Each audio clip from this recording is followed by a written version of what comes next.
Bonjour à tous, je suis Roland Massenet et ravi de vous accueillir dans cette nouvelle édition des masterclass de l'excellence commerciale. Aujourd'hui, exceptionnellement, nous allons faire un replay d'une masterclass que nous avions l'occasion d'organiser en avril lors du premier confinement. Et donc aujourd'hui, on va reparler d'expériences de sous-mariniers, confinement, leçon de sous-marinier, seconde patrouille. Bienvenue, merci à tous. Vous êtes encore très nombreux aujourd'hui. Je crois que vous êtes à peu près 600 inscrits. Ce que je vous propose à l'ordre du jour, c'est tout d'abord une présentation très rapide, le coup de publicité, puisque les masterclass de l'excellence commerciale sont sponsorisés par Incentive. Ensuite, parler des enjeux de la dissuasion nucléaire et ce qui a amené la France à construire des sous-marins nucléaires et des avions qui portent notre armement. Ensuite, parler de théorie et pratique à bord d'un sous-marin et des leçons qu'on peut tirer de ces expériences extraordinaires de confinement complet pendant 70 jours, où des hommes et des femmes maintenant se mettent au service de la France sans voir le jour pendant plus de 2 mois. Alors, premièrement, petite page de publicité. Les masterclass de l'excellence commerciale n'existeraient pas sans Incentive. Incentive, c'est une plateforme de change management dédiée aux organisations commerciales qui a pour objectif d'aider les organisations à devenir plus agiles en donnant tous les outils au management pour passer d'un mode hiérarchique puis collaboratif et finalement atteindre une grande agilité qui est particulièrement importante dans ces temps de confinement où chacun à son niveau doit s'adapter à une nouvelle configuration, à un nouveau mode de communication, à des équipes qui parfois endossent des nouvelles missions, hein, avec bien sûr des nouvelles interactions avec des clients qui eux aussi voient leur business se transformer. Incentive travaille aujourd'hui dans plus de 20 pays et disponible dans 9 langues avec les plus belles et les plus grandes organisations que vous voyez dans différents secteurs. Voilà, la page de pub se termine. Les enjeux. Alors les enjeux de la dissuasion nucléaire, ils sont importants et ils s'ancrent dans l'histoire. Ils s'ancrent dans l'histoire puisque la France, entre deux guerres, a été tout à fait à la pointe de la recherche avec un certain Frédéric Joliot et une certaine Irène Curie, hein, Irène Curie qui était la fille de Pierre et Marie Curie, qui en 1935 reçoivent le prix Nobel de chimie pour leurs avancées sur les recherches des propriétés de l'atome. Et en 1935, ils annoncent on est en droit de penser que des chercheurs, en construisant des éléments à volonté, trouveront les moyens de réaliser de véritables réactions chimiques en chaîne à caractère explosif. Donc ils annonçaient la capacité de la science à trouver une source d'énergie extraordinaire dans l'atome de par leur recherche. Ensuite, cette avancée technologique, alors Irène Curie et Frédéric Joliot ont été dispersés, l'un en Angleterre, l'autre au Canada, laboratoires qui nourriront ensuite de leur expertise le laboratoire américain et les recherches américaines. C'est une recherche et cette recherche, elle a été bien vu par le général de Gaulle qui, dès 1945, crée le commissariat à l'énergie atomique. Mais il faudra attendre près de 10 ans pour que Pierre Mendès France présente au Conseil des ministres sa fameuse note qui s'appelle Conception stratégique. Hein, il présente cette note le 26 décembre 1954, une note qui est restée fameuse puisque c'est la première fois que l'on présente les concepts de dissuasion nucléaire. Il faudra encore attendre 4 ans pour que le général de Gaulle annonce officiellement la création du programme militaire nucléaire français, le 5 juillet exactement, le 5 juillet 1958. Alors ensuite, le programme se met en place, mais il faut encore quelques années avant l'arrivée du Mirage 4, qui sera mis en service le 14 janvier 1964. Et puis, quelques années plus tard, la mise en œuvre du premier sous-marin nucléaire lanceur d'engins, le Redoutable, qui est mis en service le 1er décembre 1971. Alors aujourd'hui, la force de dissuasion nucléaire, c'est deux bras armés. Il y en avait 3 au départ, avec le plateau d'Albion qui dépendait de l'armée de terre, mais qui a été jugé trop vulnérable. Et donc maintenant, on a d'un côté la force aéronavale nucléaire, la FANU, et de l'autre la force océanique stratégique, la FOST, avec chacun un armement nucléaire, des 42 missiles avec une puissance totale de 300 kilotonnes environ pour la FANU, et puis 48 missiles M51 qui ont une portée de 9000 km avec 600 kilotonnes, chacun. Voilà. Une fois que cette force nucléaire a été présentée, ce que je vous propose, c'est de vous présenter, de faire un focus sur ce qui nous intéresse aujourd'hui, c'est-à-dire les sous-marins. Un sous-marin, c'est quoi? Un sous-marin, c'est un long cigare de 126 mètres de long. Un long cigare de 126 mètres de long avec à l'arrière le compartiment propulsion, avec toutes les machines qui sont activées par le réacteur nucléaire que vous voyez en jaune. Au milieu du sous-marin, vous avez la tranche missile avec les 16 missiles. Alors maintenant, ce n'est pas des M45, c'est des M51 qui ont une portée plus grande. Donc des grands tubes verticaux qui traversent toute la coque du sous-marin. Et dans chacun de ces tubes se situe un missile. Et puis, vous avez à l'avant le central opération, et puis juste devant, vous avez ce qu'on appelle la tranche vie, qui est juste avant la tranche missile, torpille, pour lancer des torpilles et se défendre. Donc vous voyez que la tranche vie, elle représente un petit dixième de ce grand cigare de 128 mètres de long. Et dans cette tranche vie, vous avez les 120 membres de l'équipage. C'est la maison des 120 membres de l'équipage qui, bien sûr, tout au long de la journée et de la nuit, 24 heures sur 24, occupent les différents postes à bord du sous-marin. Mais toutes les chambrées et toutes les chambres, puisqu'on appelle à bord d'un sous-marin, on n'appelle pas ça des cabines, on appelle ça des chambres. Toutes les chambres se situent dans cet petit espace qui fait donc à peu près 10 mètres de long sur 10 mètres de haut sur 10 mètres de large, répartis sur 3 ponts. Donc vous voyez que c'est un vrai confinement. C'est un vrai confinement.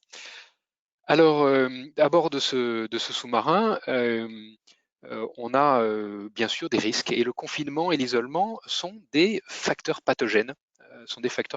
Qui ont été bien analysés par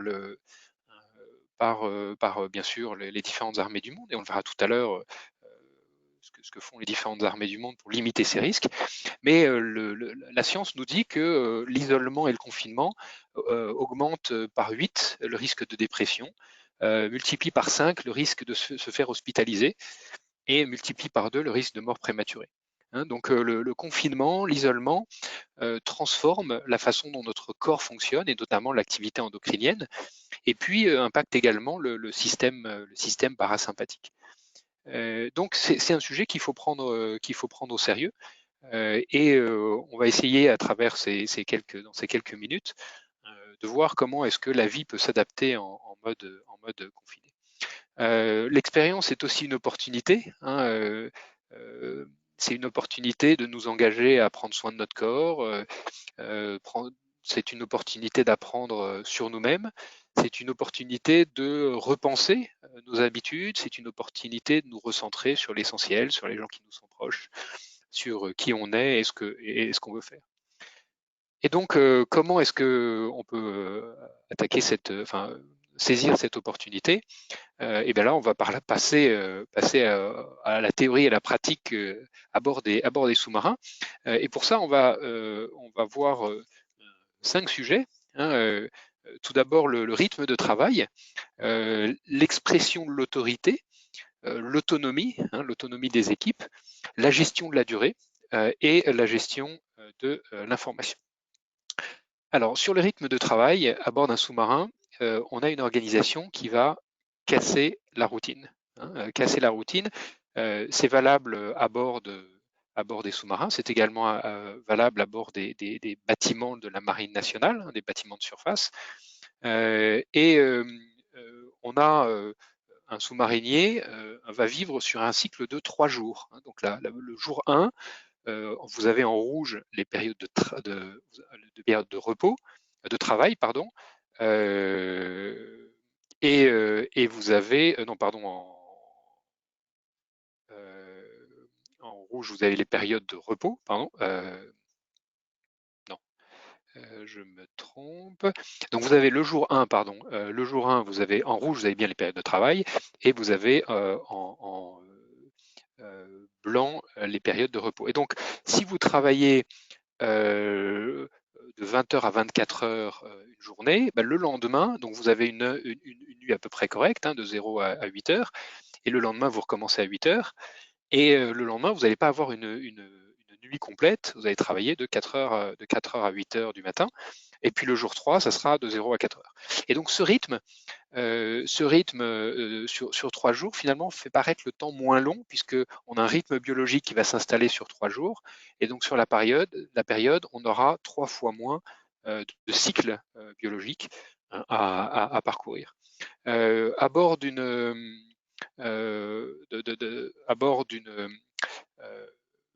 d'un bâtiment de surface, on va avoir exactement la même répartition par quart, mais simplement ce sont les équipes qui vont être organisées par quart. Et donc les mêmes équipes, les équipes vont faire toujours les mêmes quarts à bord. Et donc il y a des équipes qui vont travailler de 12h à 16h tous les jours et de 0 à 4h du matin tous les jours.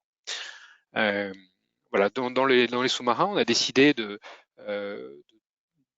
passer sur ce rythme ternaire pour que le temps paraisse moins long.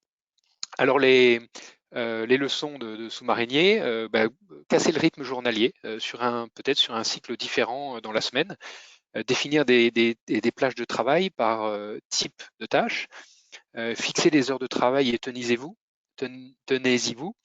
On a par exemple chez Incentive décidé qu'à partir de midi, on faisait des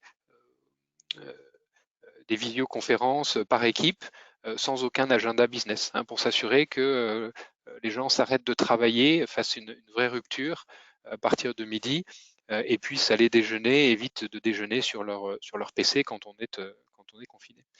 Et puis, bien sûr, respecter scrupuleusement les moments de vie pro, vie perso, hein, c'est plus que jamais nécessaire.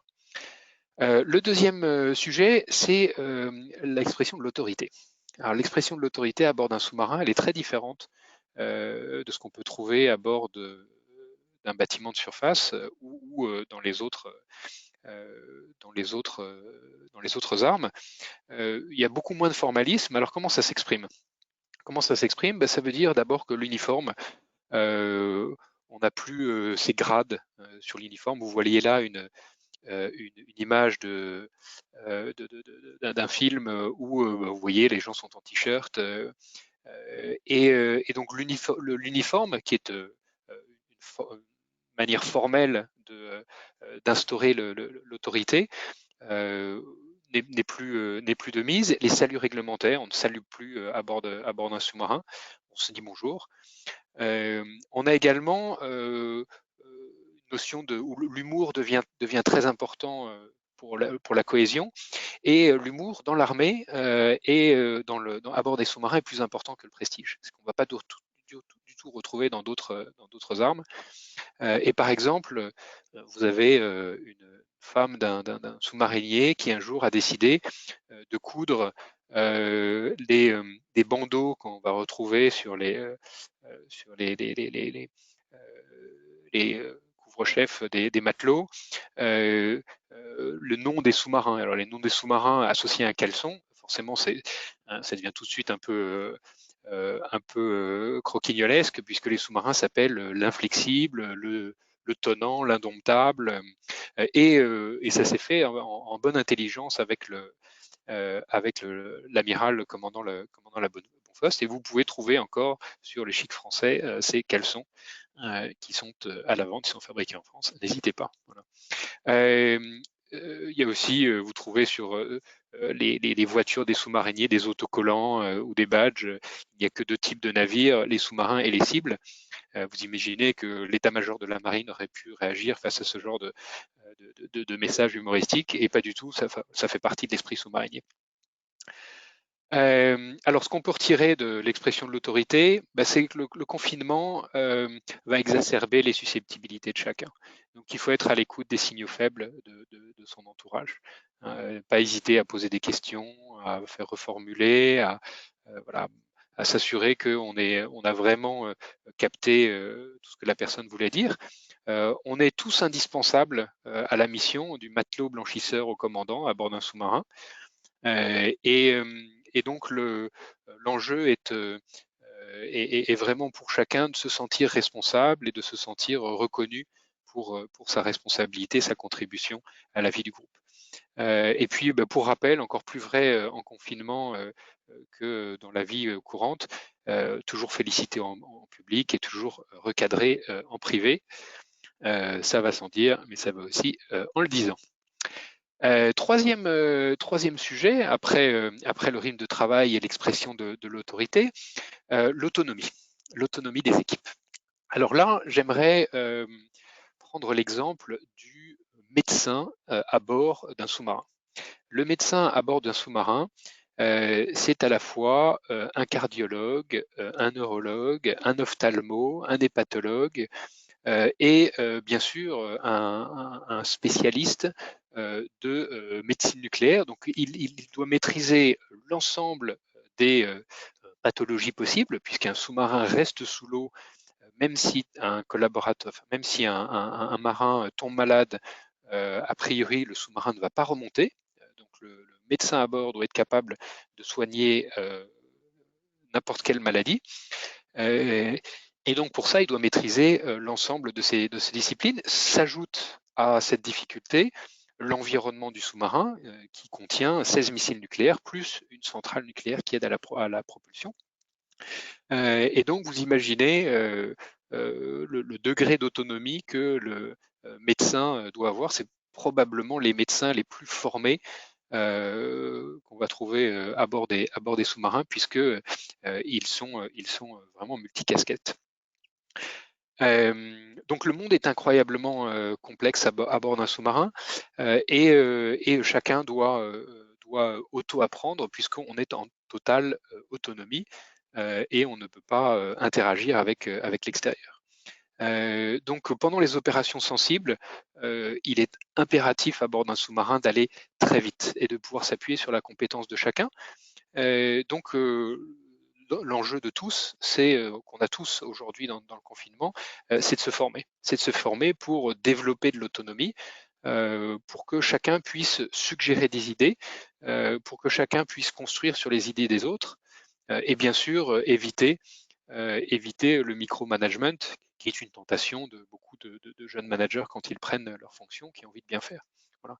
Donc voilà quelques leçons des sous-mariniers, gagner en autonomie, et l'autonomie va permettre de construire l'agilité. Quatrième sujet que l'on va trouver à bord des sous-marins, la gestion de la durée. Alors la gestion de la durée, comment est-ce qu'on met les rituels au service de la communauté? Une patrouille de sous-marins, c'est 70 jours. C'est 70 jours. Et ces 70 jours, quel que soit, en temps de paix bien sûr, quelle que soit la marine. Les Américains qui ont 18 SNLE font des patrouilles de 70 jours.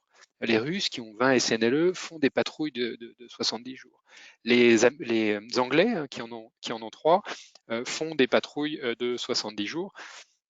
Et les Chinois, qui ont 2 SNLE, font également des patrouilles de 70 jours. Alors pourquoi 70 jours? C'est parce qu'on s'est aperçu qu'au bout de 70 jours, les gens commençaient à perdre pied. Hein. Au bout de 70 jours, il y a un nombre croissant, exponentiel de gens qui sont déstabilisés par la solitude, par l'isolement. Et donc ce n'est pas une limite technique, puisque le sous-marin embarque 90 jours de vivre frais, plus 120 jours de vivre de combat. Donc on peut tenir 7 mois, 8 mois en autonomie sous l'eau. On a une centrale nucléaire qui permet de créer de l'oxygène par hydrolyse de l'eau, qui permet de désaliniser l'eau. Donc on peut rester sous l'eau pendant tout ce temps avec une énergie infinie d'une centrale nucléaire. Ce rythme de 70 jours, c'est donc une limite psychologique. Alors pour s'assurer que l'équipage reste sain d'esprit pendant ces 70 jours, eh bien le rythme est organisé autour de, bien sûr, des semaines. Alors avec à bord, là vous voyez une photo du carré officier, hein, à bord d'un sous-marin. Et le midship, c'est le plus jeune officier. Le midship a un rôle tout à fait particulier et c'est lui qui est garant des rituels. C'est lui qui est garant des rituels au carré. C'est le seul à être capable de faire une remarque au commandant sur le respect des traditions.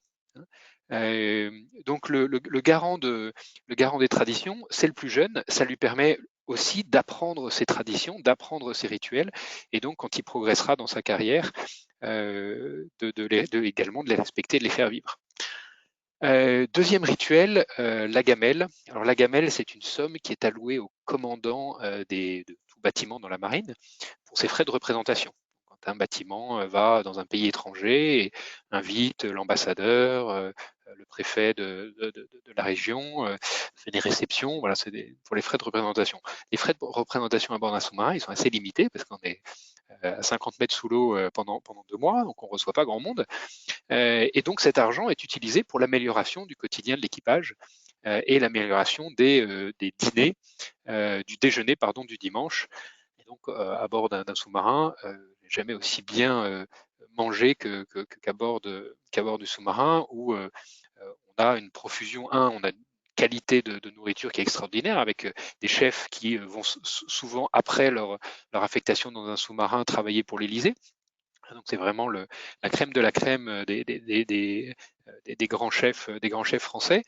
Et puis cet ordinaire qui est amélioré avec des déjeuners extraordinaires le dimanche. Et puis troisième rituel dont je voulais vous parler, c'est la cabane. Alors cabaner en langage marin, ça veut dire se retourner. Ça veut dire se retourner, un bateau qui se retourne. Et la cabane, c'est le moment où la patrouille se retourne, c'est-à-dire c'est la mi-patrouille, le moment où il y a autant de jours passés que de jours à venir. Autant de jours passés que de jours à venir, c'est là où tout bascule. C'est le moment le plus compliqué psychologiquement parce que ça fait déjà un mois qu'on a quitté sa famille, qu'on a quitté ses amis, qu'on n'a pas vu les étoiles. Et on sait qu'on a encore 5 semaines, 4 semaines, 5 semaines à tenir avant de retrouver les siens. Et donc la cabane, c'est une grande fête qui est organisée à bord, qui est très sympa, très ludique, où tout le monde participe. Il y a des jeux tout à fait informels. Et puis, bien sûr, un grand banquet pour tout l'équipage, pour maintenir le moral des troupes. Alors, si on peut retenir quelques leçons autour des rituels, j'insisterai sur les rituels d'accueil des nouveaux, particulièrement dans cette période difficile. Vous allez en janvier, beaucoup d'entre vous, accueillir des nouveaux stagiaires, je l'espère. En tout cas, chez Incentive, on accueille, on embauche beaucoup et puis on va accueillir à la fois des nouveaux et puis des stagiaires. Et bien formaliser les rituels d'accueil des nouveaux, avec formaliser la scénarisation de la signature du contrat de travail, avec une bouteille de champagne envoyée, la première réunion d'équipe, la confirmation de la période d'essai, célébrer bien sûr tous les rituels personnels d'anniversaire, de fête, de naissance, de mariage, développer des rituels d'équipe. Développer vos propres rituels, parlez-en entre vous. Quels sont les rituels que vous avez vus dans d'autres entreprises, dans vos expériences passées, qui vous ont marqué, que vous avez trouvé intéressant, et puis construisez votre propre histoire. Responsabiliser les juniors sur les rituels, ça me paraît une très bonne idée pour inscrire ces rituels dans la durée et s'assurer que tous les nouveaux arrivants possèdent bien toute la connaissance des rituels de l'entreprise. Et puis, oui, il faut se faire plaisir dans des périodes difficiles. Les petits plaisirs de la vie sont importants et on l'a illustré tout à l'heure avec l'importance des repas à bord des sous-marins. Donc on a vu le rythme de travail, on a vu l'expression de l'autorité, on a vu l'autonomie, on a vu la gestion de la durée avec les rituels. J'aimerais finir par la gestion de l'information. On est confiné, on reçoit des messages de beaucoup de médias différents, la télévision, la radio, Internet, les messages de la direction, les messages des collègues, les réseaux sociaux. Ces messages peuvent être extrêmement anxiogènes. Alors, à bord d'un sous-marin, il est hors de question qu'un marin soit démoralisé par des messages qu'il reçoit de l'extérieur. Et pour ça, la règle est très stricte. Un collaborateur à bord d'un sous-marin, enfin un marin à bord d'un sous-marin, a le droit de recevoir un message par semaine. Et c'est un message qu'on appelle un familigramme. Un familigramme, c'est, alors à mon époque, ça a peut-être un tout petit peu évolué depuis, mais à mon époque, c'était 20 mots, 20 mots qui sont envoyés, en général par la famille ou les amis proches, qui sont envoyés à Brest, qui sont contrôlés à Brest pour vérifier que les messages ne contiennent pas d'informations qui puissent miner le moral du marin. C'est un message qui ensuite est envoyé au sous-marin, qui est validé par le commandant second, qui va lui aussi vérifier que le message est clair et qu'il n'y a pas de message démoralisant. Et ensuite, qui est transmis aux sous-mariniers. Alors vous voyez, ces messages, c'est très émouvant quand on reçoit ce message, parce qu'il y a aussi là tout un petit cérémonial où le commandant second vient apporter dans une jolie lettre le message qu'on reçoit et on l'attend toute la semaine. Et c'est tout à fait étonnant de voir ce que ses proches arrivent à dire en 20 mots, et c'est bien sûr beaucoup d'émotions. Ce que je veux retenir là dans ce contrôle de l'information, c'est que le moral est important et que l'information influe le moral. Et donc, il faut probablement supprimer bien sûr le formalisme et minimiser les informations anxiogènes. Tout ce qui est crise, marché, difficultés, maladies, voilà, on a déjà des tas de messages anxiogènes qui viennent de la télévision, de BFM. Donc un conseil, coupez BFM. J'espère qu'il n'y a pas de collaborateurs de BFM dans l'audience. Mais surtout, voilà, lisez plutôt des journaux. Et la communication est au cœur de l'efficacité des opérations. Et donc, en tant que direction générale, en tant que direction commerciale, vous devez, en tant que manager, vous devez prendre un soin tout particulier à la manière dont vous communiquez les informations, s'assurer que l'information, elle est régulière, elle est toujours positive et elle est toujours à un niveau qui va donner, un niveau aspirationnel qui va donner la vision.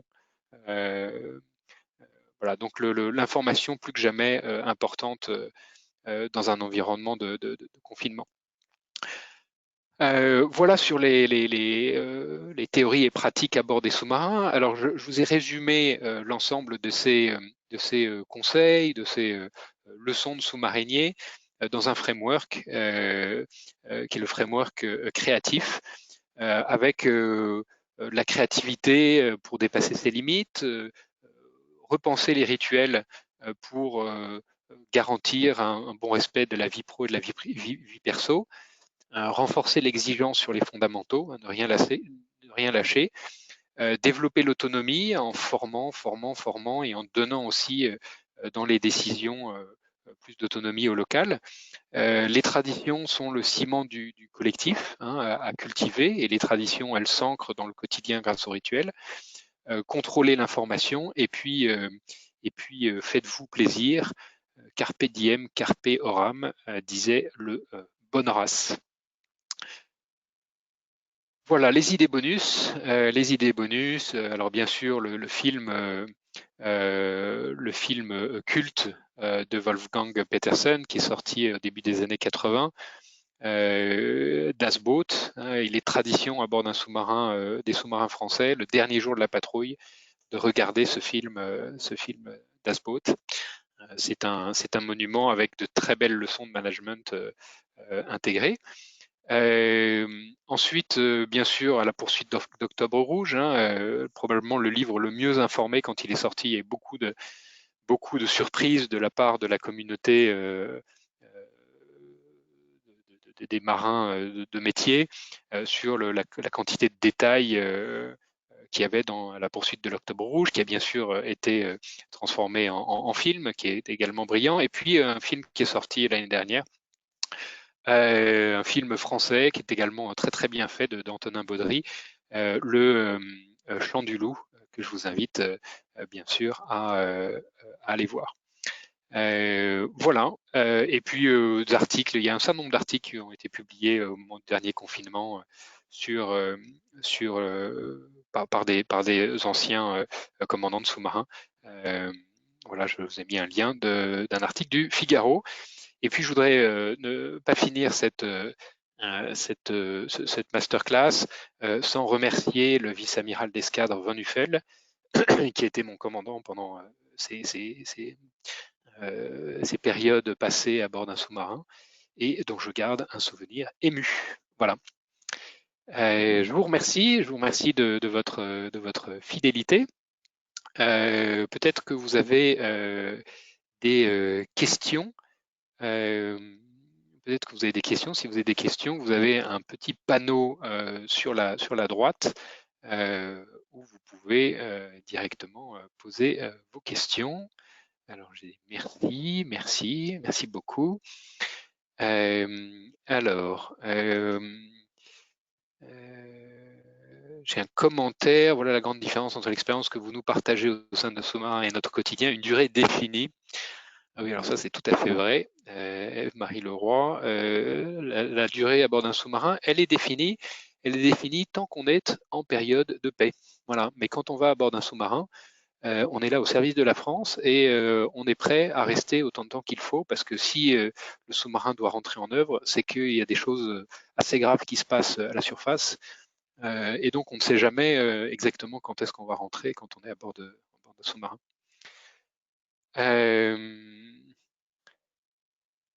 Alors, j'ai une autre question. Qu'est-ce qui change entre chaque confinement? Nous n'en sommes qu'au deuxième.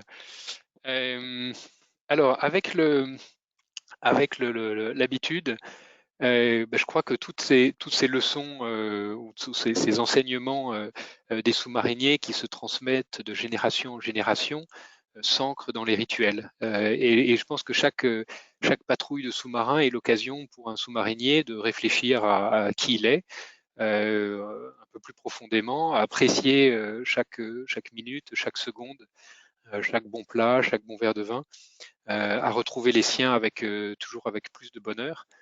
Et donc, je crois que chaque confinement ou chaque patrouille de sous-marin est l'occasion aussi de retrouver de vraies valeurs et de se recentrer sur soi-même. Donc, c'est une belle opportunité de développement personnel. Alors, quel type de préparation reçoivent les sous-mariniers pour supporter cette vie sous-marine confinée? Très bonne question. Alors, il n'y a pas de préparation spécifique. Il n'y a pas de préparation spécifique. En revanche, il n'y a que des volontaires. Il faut être volontaire pour embarquer à bord d'un sous-marin. Il y a des tests psychologiques qui sont faits avant pour vérifier qu'on est apte à passer 2 mois et demi sous l'eau, hein, un peu comme il y a des tests pour devenir astronaute. Mais il n'y a pas de préparation particulière, donc on découvre avec ses camarades sous-mariniers ce que c'est que la vie pour sa première pour sa première patrouille. Autre question de Salatoumi. Ma problématique, m'assurer que les commerciaux, services clients assurent un niveau de productivité sans être trop intrusif. Ça, c'est une question qui est très très bonne et très générale. Comment est-ce que, et on a vu beaucoup d'entreprises, on a entendu beaucoup d'anecdotes de managers qui, lors du premier confinement, rentraient dans des modes de micromanagement, on en a parlé tout à l'heure.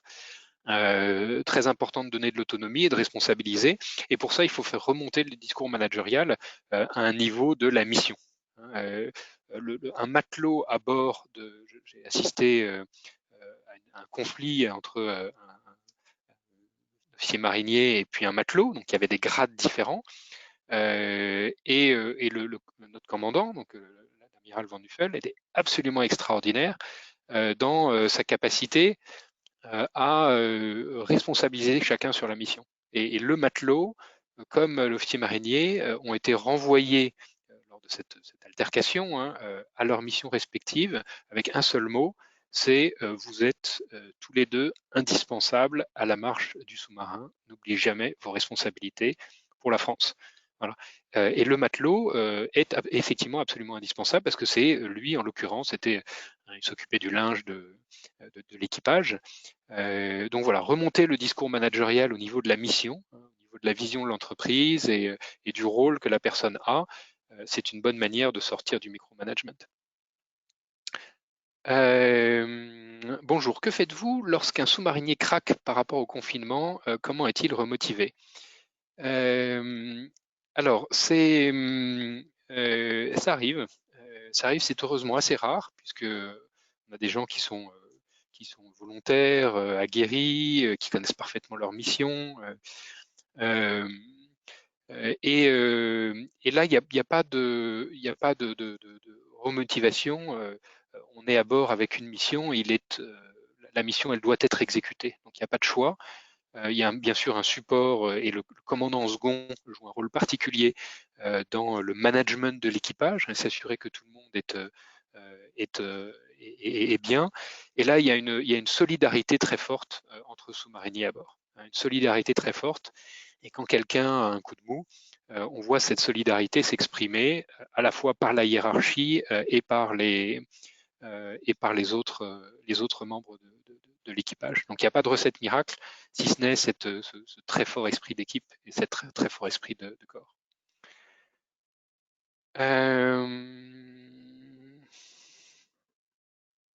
Alors, que faire quand il y a zéro communication dans la boîte et avec les managers? Ça, c'est une question qui est pas simple. Peut-être qu'une piste, c'est d'adresser le sujet avec son manager ou sa direction, de dire, voilà, je me sens assez seul en confinement. Sur la dernière semaine, j'ai eu peut-être 3 interactions. J'en souffre et j'aurais besoin de pouvoir interagir plus régulièrement.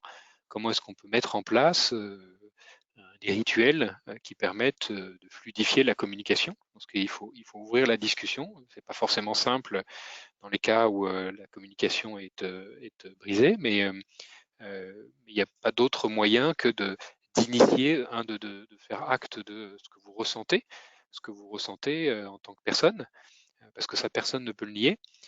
Et puis ensuite, de proposer des pistes à mettre en œuvre et sur lesquelles vous pourrez jouer peut-être un rôle. Voilà. Comment prendre en charge une équipe nouvelle en période de confinement? Alors ça, c'est une question qu'on s'est beaucoup posée chez Incentive parce qu'on recrute beaucoup en ce moment et on recrute en confinement puisqu'on est tous en télétravail pour respecter les consignes du gouvernement. Alors, on a structuré, retravaillé l'onboarding pour multiplier les points d'interaction. Donc, on a un onboarding beaucoup plus formel qui s'étale avant. Je vous invite à réécouter la masterclass qu'on avait fait sur l'onboarding, qui était vraiment intéressante, pour multiplier les points d'interaction avant l'arrivée du collaborateur dans l'entreprise. et puis ensuite multiplier les points d'interaction, mais de façon très structurée et guidée, pour donner l'occasion aux nouveaux collaborateurs de connaître les différents départements de l'entreprise avec des one-on-one, avec les chefs de service, et puis des personnes à l'intérieur de chaque service. Donc c'est communiquer, communiquer, communiquer, et puis éventuellement donner des missions pour animer les rituels, organiser des séances de yoga ou des cours de cuisine. Voilà, donc impliquer tout de suite les nouveaux collaborateurs dans la vie de l'équipe en leur donnant des responsabilités au sein de cette équipe qui leur permettront de façon informelle de connaître leurs collègues.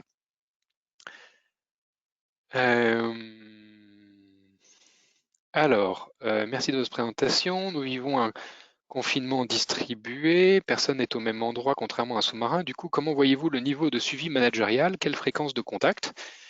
Alors, chez Incentive, là je vais vous parler de l'expérience d'Incentive et puis peut-être l'expérience qu'on voit aussi chez certains de nos clients, en tout cas qu'on recommande à nos clients.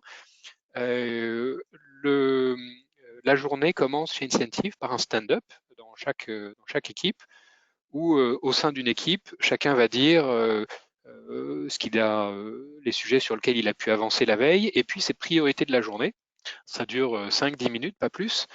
Et puis s'il a besoin d'aide d'autres personnes dans la journée. Donc ça permet de faire un point très rapide sur les priorités de chacun, éventuellement se poser des questions, lever un petit drapeau rouge sur une difficulté rencontrée, et puis s'assurer qu'on est, se redire qu'on est bien là les uns pour les autres pour s'aider. Ensuite, on a un deuxième point à midi pour l'apéro, où encore là par équipe, avec éventuellement des invités d'autres équipes. Il n'y a pas d'agenda business, on est juste là entre midi et midi et demi pour socialiser, pour créer du lien social, comme on le ferait à la cantine si on était ou au restaurant, si on était dans un environnement normal. Et puis en fin de journée, on a ce qu'on appelle des donuts.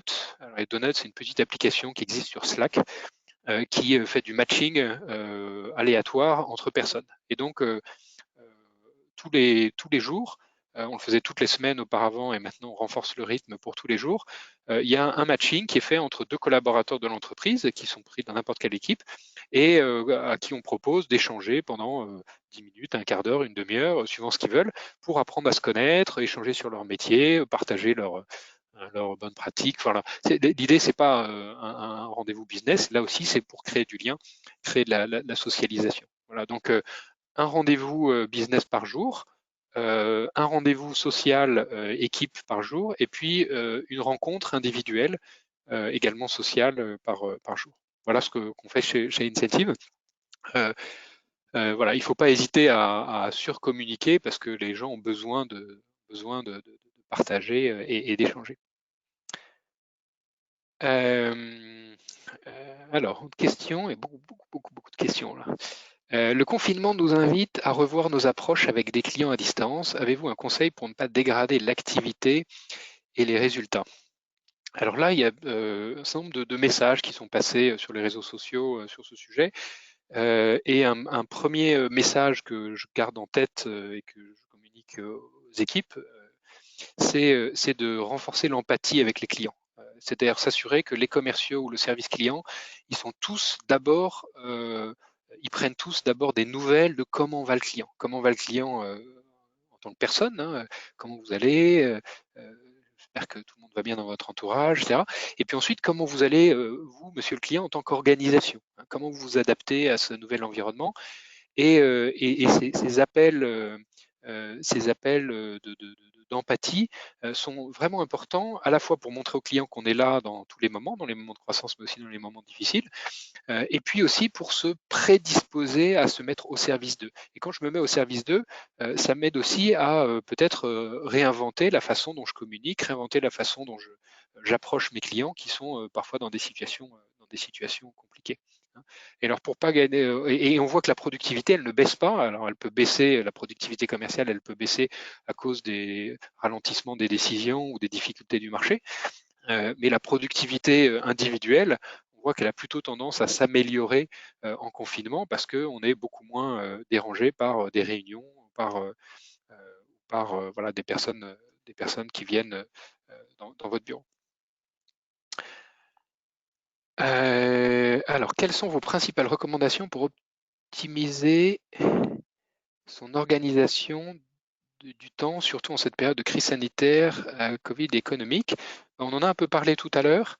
Bien séparer vie personnelle, vie professionnelle, avoir des horaires bien définis, le maximum de rituels de communication pour engager son équipe et s'assurer qu'on conserve un bon lien social, une bonne écoute mutuelle, et se fixer des plages de travail déterminées sur des sujets, voilà, qui permettent de s'assurer qu'on n'est pas dépassé par voilà, le nombre de tâches ou voilà, donc là, les managers ont un rôle important à jouer avec leurs équipes pour aider chacun à s'organiser, parce que chacun, en fonction de son caractère, va avoir plus ou moins de mal à s'adapter à cette nouvelle configuration.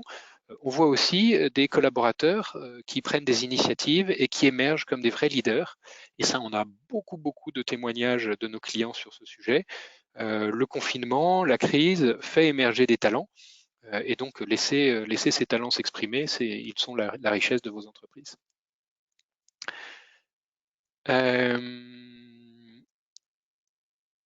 Alors, très bonne question. Que peut-on conseiller aux managers pour prendre soin de leur propre morale et qu'ils soient donc pleinement en mesure, légitimement aptes pour insuffler la bonne dynamique lors de ce confinement management à distance? Très bonne question. Les managers, ils sont vraiment entre le marteau et l'enclume. Hein, et ça, c'est vrai. C'était vrai déjà avant le confinement et c'est encore plus vrai pendant le confinement.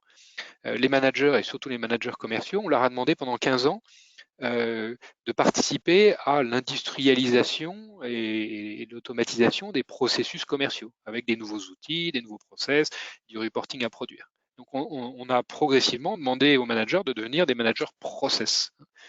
Et puis quand on arrive dans des phases de transformation, et on voit que les clients ont des nouvelles attentes, parce qu'ils font beaucoup de recherches sur Internet, donc quand ils contactent un commercial, ils ont besoin de plus de conseils, de services à forte valeur ajoutée. Il y a des concurrents qui viennent bouleverser les marchés avec des modèles disruptifs, hein, avec de l'ubérisation, qui court-circuiter des réseaux de distribution traditionnels. Et puis on a les collaborateurs aussi qui ont des nouvelles attentes. Donc toutes ces transformations qui viennent des clients, des concurrents ou des collaborateurs, toutes ces transformations, elles impactent directement le commercial et directement le manager. Donc le manager, il a ce nouveau rôle d'accompagner son équipe dans les transformations. Et donc d'un manager process, on doit l'aider à retrouver ce rôle de manager coach. Et pour qu'il soit un bon manager coach, il faut qu'il soit effectivement, qu'il ait le moral et qu'il soit confiant dans sa mission. Et donc, il y a un rôle là du management au-dessus, hein, des directeurs régionaux, des directeurs de BU, de montrer l'exemple et de mettre en place une vraie démarche de coaching des managers de proximité pour les aider eux aussi à se transformer. Et il y a des méthodologies bien sûr qui existent, il y a des outils qui peuvent vous aider. Incentive est une plateforme de coaching à destination des managers donc pour vous aider à digitaliser et à structurer les différents rituels managériaux à chaque étage de votre hiérarchie. Donc il faut prendre soin de ces managers et les écouter. N'hésitez pas à créer des groupes de discussion réguliers, hein, des ateliers de discussion, peut-être tous les mois, entre managers pour les faire parler de leurs difficultés, de la complexité de communication, des difficultés qu'ils rencontrent avec leurs collaborateurs, voilà, et pour identifier des solutions à mettre en œuvre qui peut ensuite être sous forme de rituels, sous forme de process, ou sous forme de messages de communication à faire passer à l'ensemble des équipes. Donc n'hésitez pas à faire des ateliers de co-création en mode design thinking, hein, et si vous êtes intéressé, n'hésitez pas à appeler nos équipes. On sera ravis d'échanger avec vous sur le sujet. Euh,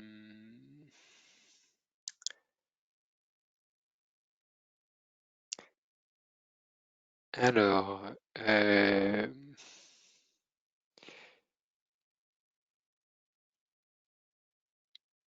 Alors, merci commandant. Rappelez l'objectif commun, le but de la patrouille comme ciment de l'activité.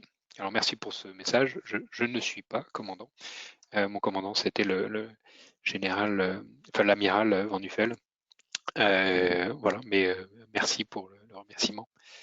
Rappeler l'objectif commun, le but de la patrouille comme ciment de l'activité. Voilà, on va peut-être, je vois qu'il est midi 20, déjà on a dépassé de 5 minutes les 15 minutes de réponse qu'on se fixe normalement. Je vais conclure par ces mots. Je pense que dans les moments difficiles, on a tous besoin de savoir pourquoi on est là, pourquoi on travaille dur, pourquoi on donne le meilleur de soi-même, et on donne le meilleur de soi-même quand la vision et la mission est claire. Et c'est ce qu'a su faire vivre merveilleusement l'amiral Van Nuffel à bord de l'Indomptable il y a quelques années. Voilà, je vous remercie à tous et je vous donne rendez-vous la semaine prochaine pour une masterclass absolument passionnante avec Benoît Vignon, qui est le directeur général de Nurest, du Buy on Board de Nurest Wagon-Lit, qui s'occupe de toutes les activités de restauration à bord, notamment des compagnies aériennes qui souffrent particulièrement en ce moment, et qui partagera avec nous son expérience de management d'une situation compliquée. Voilà, donc je vous donne rendez-vous jeudi prochain à 11h30, comme tous les jeudis, pour cette nouvelle édition des masterclass de l'excellence commerciale. Un grand merci à tous, prenez soin de vous et merci encore de votre fidélité. À bientôt.